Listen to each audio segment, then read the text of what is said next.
جو رب العالمین ہے، ساری کائنات کا پالنہار ہے، ساری کائنات کے ذرے ذرے پر اللہ تعالیٰ کی رحمت اور اسی کے کرم سے، اسی کی نظر عنایت سے ساری دنیا کا نظام وجود میں ہے۔ ہم اس کی کتنی بھی تعریف کریں کم ہے، اور ایک جگہ قرآن پاک میں سورہ رحمان میں فرمایا گیا فَبِأَيِّ آلَاءِ رَبِّكُمَا تُكَذِّبَانِ، ہم کن نعمتوں کا شکر ادا کریں، بے شمار نعمتیں اس کی ہیں، بندہ اس کی نعمتوں کے سامنے عاجز ہے۔ اللہ ہر اعتبار سے بندے پر ہی نہیں بلکہ جتنی مخلوق اس کی ہے دنیا میں، ذرے سے لے کر اشرف المخلوقات تک میرے رب کی رحمتاں سے وہ سرشار ہے۔ معزز سامعین، میں نے جس آیت کریمہ کی تلاوت کا شرف حاصل کیا، سبحان الذی اسری بعبدہ لیلا من المسجد الحرام الی المسجد الاقصی الذی بارکنا لنریہ من آیاتنا انہ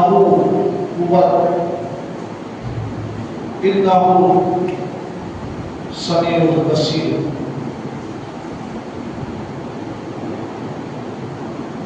اللہ پروردگار اپنے کلام پاک میں فرما رہا ہے،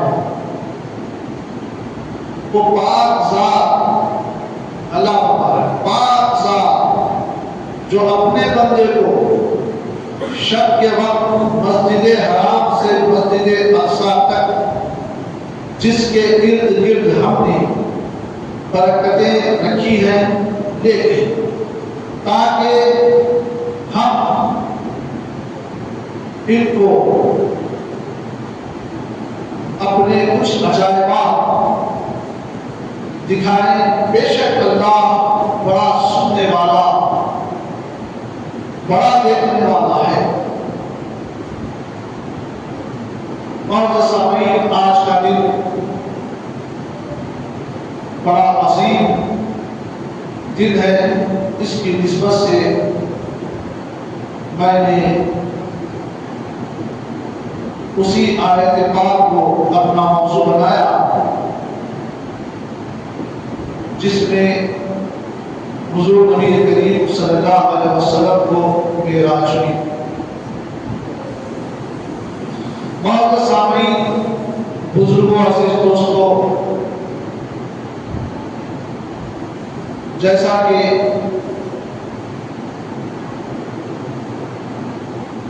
بتایا گیا کہ معراج کے واقعات آپ آئے دن سنتے ہی رہتے ہیں۔ ہر سال جب صبح ہم کو ایسا معلوم ہوتا ہے کہ جیسے حضور کو معراج ابھی ابھی ہوئی ہے، حالانکہ یہ 1400 سال سے زیادہ کا وقفہ ہو گیا، مگر ایسا محسوس ہوتا ہے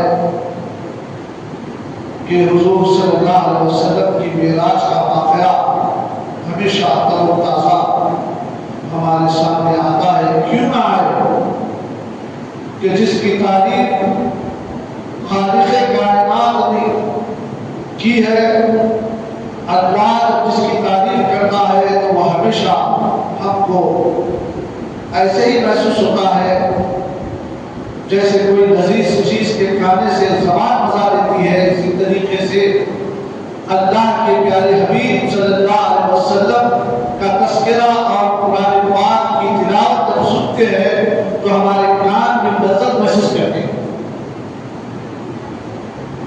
معزز سامعین، فرمایا گیا کہ اللہ حضور نبی کریم صلی اللہ علیہ وسلم کو معراج کرایا۔ اب آئیے اس کے تعلق سے ہم آج بعد نماز عشاء بھی سماعت فرمائیں گے، اس کے کچھ نکات آپ کے سامنے رکھوں، اس کے آگے کے نکات انشاءاللہ عظیم آپ اور ہم بعد نماز عشاء جو شب معراج کی رات مجھ سے اور کامل جامع نظامیہ حافظ بخاری محمد بشیر الدین قادری صاحب سے بھی بیان سماعت فرمائیں گے۔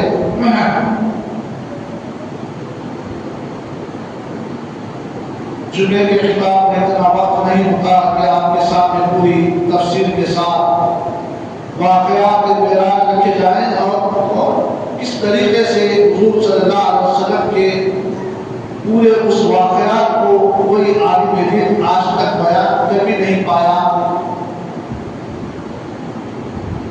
مختصر سے اہم جملے، اہم باتیں آپ کے سامنے رکھی جاتی ہیں تاکہ ہمارا اور آپ کا ایمان تر و تازہ ہو جائے۔ رسول پاک صلی اللہ علیہ وسلم نے دنیا میں کافروں سے سخت ایذا صحیح یعنی جو دین پھیلانے کی وجہ سے حضور صلی اللہ علیہ وسلم پر جو کفار مشرکین جو مکے میں تھے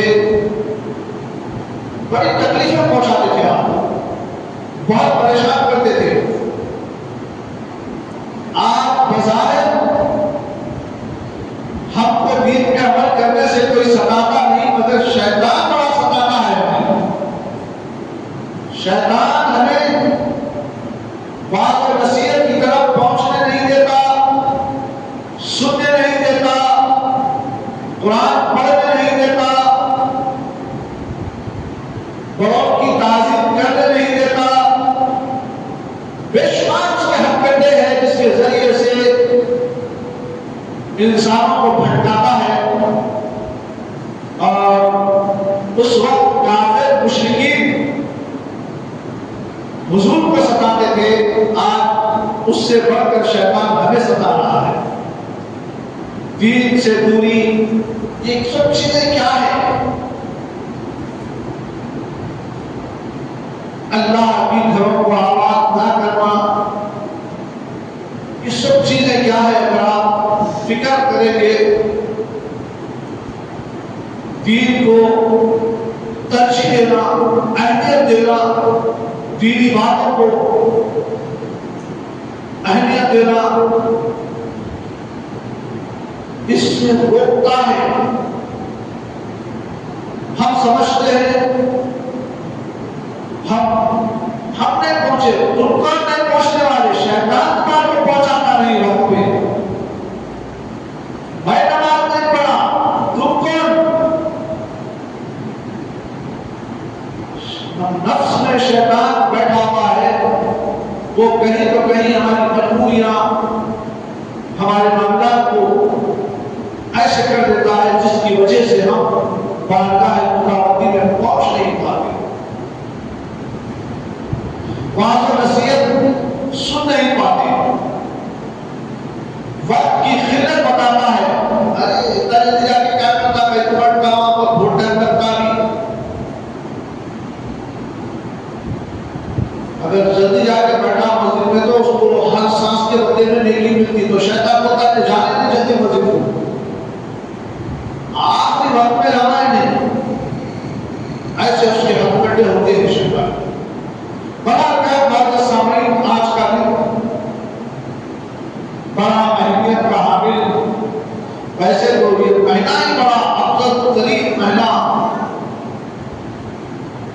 جس کے بارے میں حضور صلی اللہ علیہ وسلم نے خود فرمایا رجب شعبان رمضان کے بڑے متبرک مہینے ہیں، اس میں جو کوئی بندہ نیکی کرتا ہے تو اسے دگنا ثواب اس کے نام اعمال میں لکھا جاتا ہے۔ یہ مہینوں کے لمحات دن سیکنڈ بڑے قیمتی ہیں۔ پھر اس میں معراج النبی صلی اللہ علیہ وسلم کی رات، وہ دن کتنا متبرک ہوگا اور بتائیے۔ اللہ کو جس دن پسند آیا اپنے نبی کو بلایا، اللہ اکبر، معزز سامعین، بزرگ عزیز دوستوں کو بلا کر حضور صلی اللہ علیہ وسلم کو نفسی طور پر، ذہنی طور پر کفار مشرکین دین پھیلانے کی وجہ سے حرام کو دوزخ سے بچا کر جنت میں لے جانے کی جن وجہ میں لہٰذا کرتے شیطان پوری ایڑی چوٹی کا زور لگا کر انسانیت کے ذریعے سے حضور کو تکلیف پہنچاتا ہے۔ کفار مشرکین تکلیفوں پہ تکلیفیں پہنچاتے تھے مکے میں۔ فرمایا گیا حضور صلی اللہ علیہ وسلم دنیا کا کافروں سے سخت اذیتیں سہے کے بعد آسمان پر دعوت نامہ تکلیفیں جب سہ رہے تھے حضور، تو اللہ رب العزت نے دیکھا کہ میرے محبوب صلی اللہ علیہ وسلم کو یہ لوگ بہت تکلیفیں دے رہے ہیں، آسمانوں پر آج ان کو ویلکم کیا جائے گا، بلایا جائے گا، تاکہ معلوم ہو کہ آپ کا مرتبہ کیا ہے، اس خوف کو معلوم ہو جائے۔ اللہ اکبر، آپ پتہ لگائیے بیت المقدس میں آپ امام انسانیت جو فرش گیری بہترین کی امامت کر رہے تھے، تو بیت المعمور میں ملائکہ کی جب آپ کا یہ شرف ہے تو آپ کو ان کافروں کی ایذا کا کچھ خیال نہ کرنا چاہیے۔ اللہ فرماتا ہے حضور تم کو تو میں ساری انسانیت کا امام بنا کے پیدا کیا، یہی نہیں صرف فرش گیری میں ہی نہیں بلکہ عرش کے اعلیٰ پر بھی سارے نبیوں کا سردار بنا کے پیدا کیا، ان کا بھی امام بنایا۔ بیت المقدس سے جب لے کر مسجد اقصی جبرائیل گئے تو وہاں پر بھی پورے کائنات کی امام فرمائے۔ آدم علیہ السلام سے لے کر عیسیٰ علیہ السلام تک کم و بیش 1,24,000 پیغمبروں کی امام میرے آقا صلی اللہ علیہ وسلم نے فرمایا۔ یہ شرف ہے کہ آپ کو اس کافروں کی ایذا کا کچھ خیال نہ کرنا چاہیے۔ جمعہ کا دن جب عظمت والا دن ہے، خدا کا بہت پیارا دن ہے، اس امت پر خدا کی کس قدر شفقتیں ہیں کہ قیامت کے دن ہی گواہی کے لیے جمعہ اللہ اکبر تو تمہارے ہی دن ہے، یہ تو تمہارا ہی دن ہے۔ اگر قیامت تمہارے دن میں آئے تو کیا غم ہے، جمعہ تمہارا ہے تو تمہارے خلاف کیوں گواہی دینا؟ یعنی جمعہ کے دن ہی قیامت آئے گی۔ اور حضور صلی اللہ علیہ وسلم کو معراج کس دن ہوئی؟ پیر کے دن، وہ بھی آئے گا۔ جب حضور صلی اللہ علیہ وسلم نے وہاں بیت المعمور میں ملائکہ فرشتوں کا ہجوم جو دیکھا، حضور کو تو پیر کے دن ہوئی معراج، مگر جو وہاں پر ہجوم جو دیکھا، اللہ کی بارگاہ میں امت کی فکر آئی، میری امت کے لیے بھی کوئی ایسا دن ہونا چاہیے، میری امت جمع ہو، ایک جمع ہو۔ حضور کو یہ خیال آنا ہی تھا، اللہ رب العزت نے کہا اے محبوب تمہاری امت کے لیے بھی ایک دن مقرر کیا جائے گا، وہ دن ہوگا جمعے کا،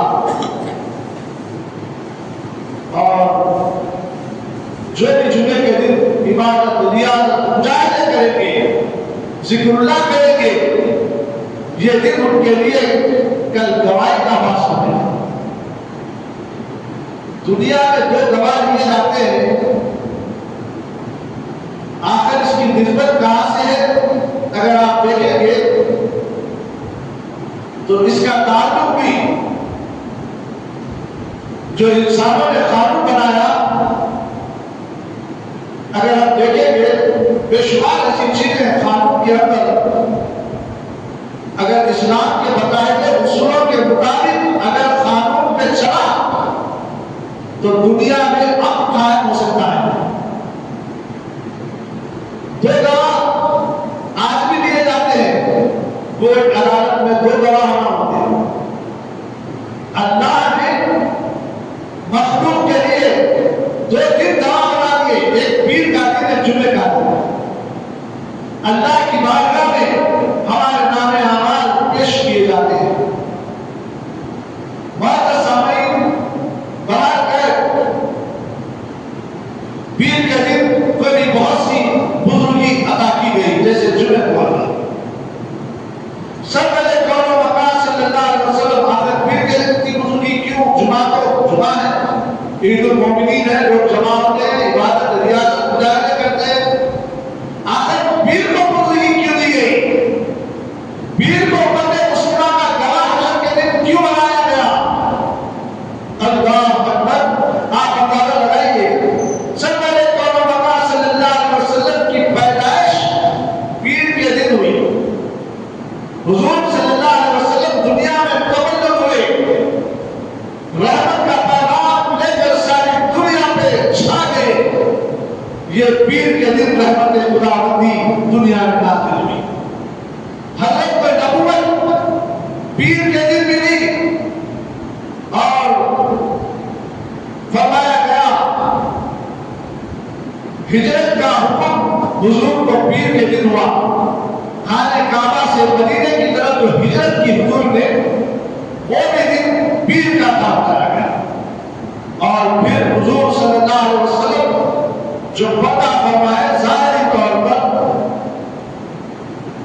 اصل آپ کی امت کے لیے بڑا مرتبہ کا دن ہے، وہ واقعہ بھی پیر کے دن عمل میں آئے۔ اللہ اکبر! پھر فرمایا گیا جس دن کی رات معراج کے لیے مقرر فرمائی گئی، وہ بھی پیر کا دن ہی تھا۔ اللہ نے حضور کو بلایا اپنی بارگاہ میں، تو وہ دن بھی پیر کا دن تھا۔ بس پیر کے دن کو ایسے بزرگی دی کہ جمعے کے بالکل قریب کر دیا، قریب پہنچا دیا، تاکہ وہ گواہ بھی امت کے لیے تیار رہے۔ اسی طرح امت کی نجات اور مغفرت کا پورا سامان کر دیا۔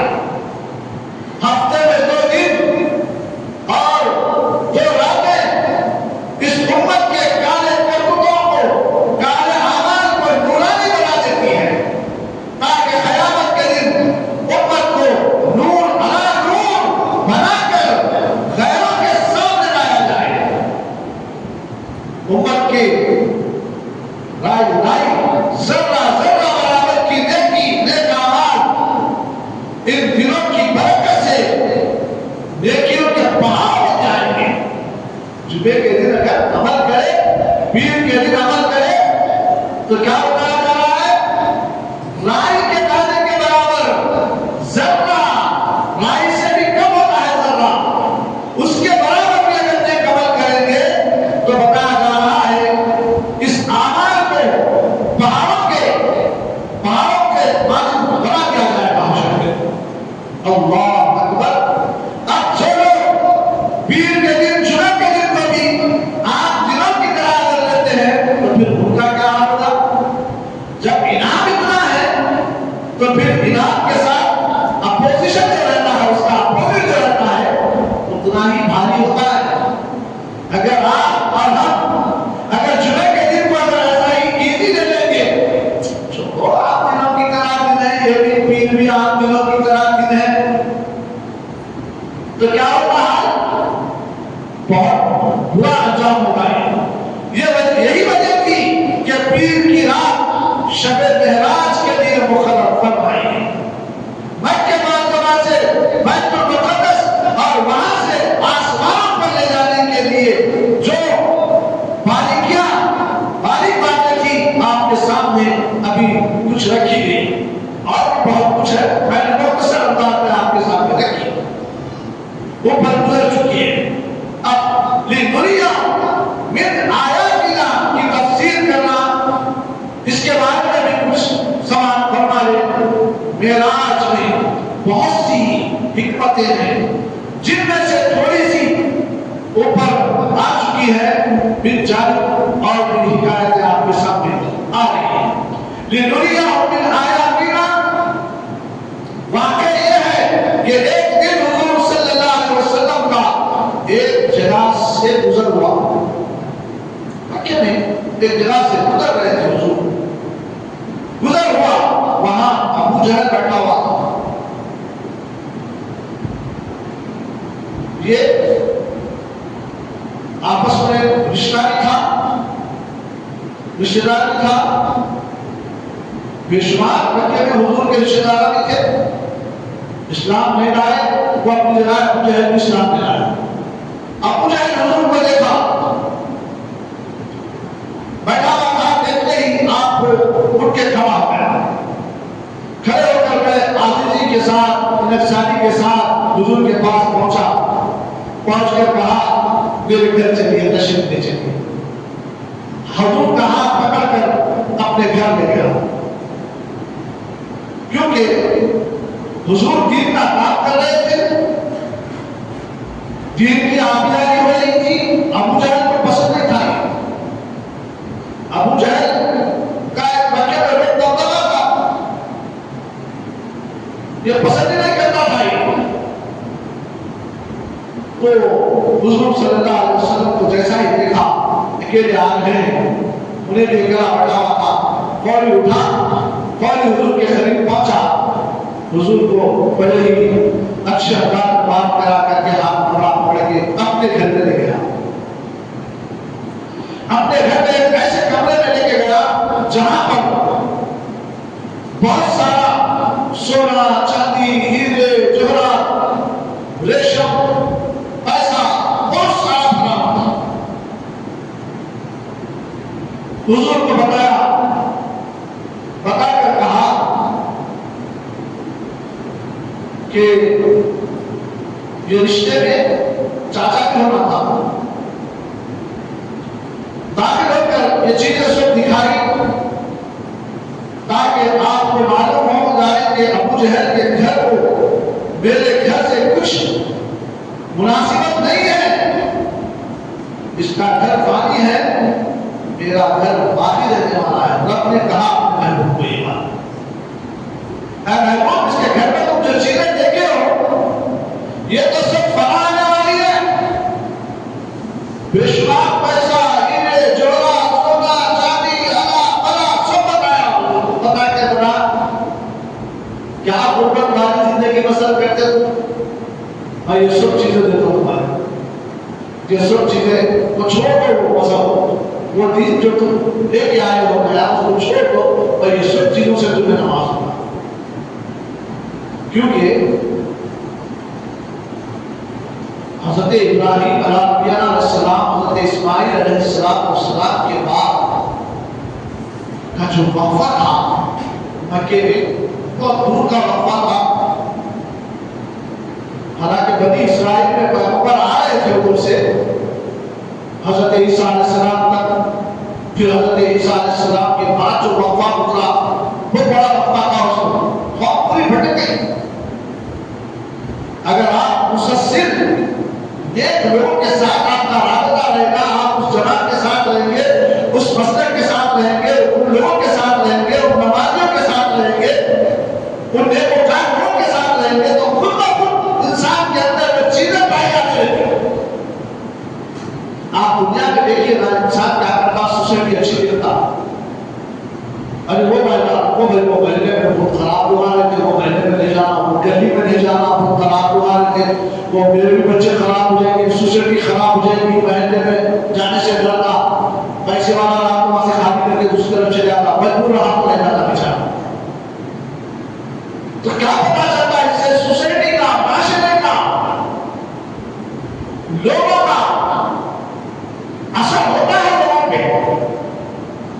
اب اتنا بڑا موقع ہو گیا حضرت عیسیٰ علیہ السلام کے بعد, تو سوال پیدا نہیں ہوتا کہ خواب پوری گمراہ ہو گئی, بے ترتیب ہو گئی, پیغمبروں کے مشن کو بھول گئی. مگر کچھ لوگ کیچڑ میں کمر بولتے نہیں, اس طریقے سے رہتے تو ہے ایسی آبادیوں میں جہاں جرائم زیادہ ہوں گے, مگر باوجود کچھ لوگ اس کے اندر بھی رہتے ہیں نیکوکار, وہ اپنی زندگی کو سنبھال کے لے کے چلتے ہیں, اللہ کے ذکر بیان کرتے بھی رہتے ہیں, اور خود لوگوں کے لیے نمونہ بناتے بھی رہتے ہیں. ایسے ہی خاندان کچھ تھے جو چلے آ رہے تھے. حضور صلی اللہ علیہ وسلم کا خاندان بھی اسی طریقے سے چلا آ رہا تھا. بعض سامعین بے شمار لوگ بکھر گئے, آپ کے خاندان میں بھی بے شمار لوگ بکھر گئے, مگر اللہ کا بڑا فضل و کرم رہا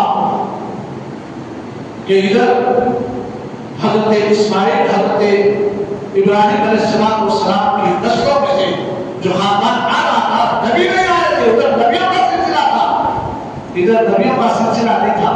دو بھائی تھے, حضرت عیسیٰ علیہ السلام اور حضرت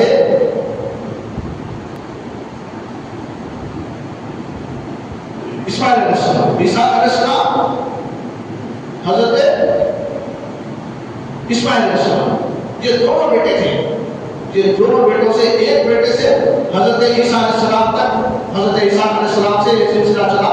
حضرت اسماعیل علیہ السلام کے بعد ادھر پیغمبروں کا سلسلہ نہیں چلا, ان کی نسل میں نیک لوگوں کا سلسلہ چل رہا تھا جو مکے میں تھے. یہ ملک شام, ترکی اور یہ مسجد اقصی جو ہے ادھر تھی, ان لوگ یہ حضرت عیسیٰ علیہ السلام کے جو تھے, جو سلسلہ آ رہا تھا, یہ ادھر تھے مکے میں. حضرت ابراہیم علیہ السلام جب چھوڑ کے اپنی بیوی کو چلے گئے تھے, بیوی ہاجرہ کو, تو حضرت اسماعیل علیہ السلام مکے میں پیدا ہوئے تھے, مکے میں تھے. اللہ کا ملک شام میں ہوتے, مکے میں چھوڑ کے چلے گئے تھے بچپن میں, یہی بات ہے. وہاں پہ سب کمپنی کی رگڑ کا صدقہ ہے جو آج تک جاتی ہے.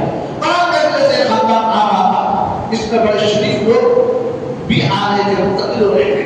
حالانکہ پیغمبر میں تھے, نبوت میں تھی, مگر نبوت کی نسل کا ایک نمائندہ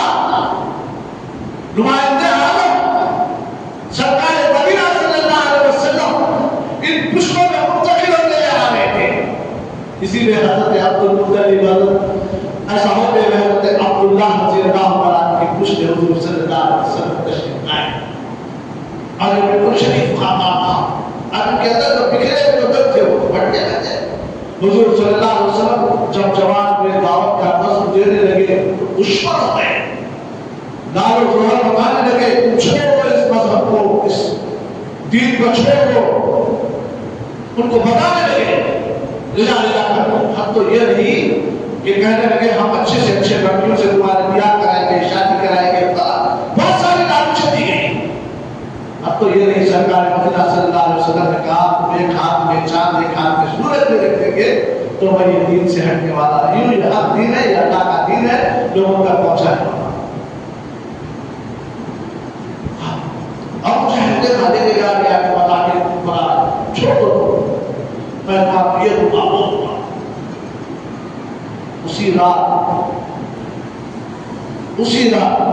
اللہ نے اپنے محبوب صلی اللہ علیہ وسلم سے کہا، اے محبوب یہ رات جو ہم نے بتایا ہے کہ یہ سب فریق فنا ہونے والے فانی ایک دن ختم ہونے والے، وہ نبی ہے مگر ہمارے لیے تربیت کے لیے، ہم جیسے گناہگار خطاکاروں کو تربیت کے لیے اللہ رب خدیر نے اپنے محبوب سے کہہ رہا ہے یہ سب دنیا کی چیزیں تاکہ اپنے محبوب اپنی امت کو بتائے، اپنے چاہنے والوں کو بتائے، حضور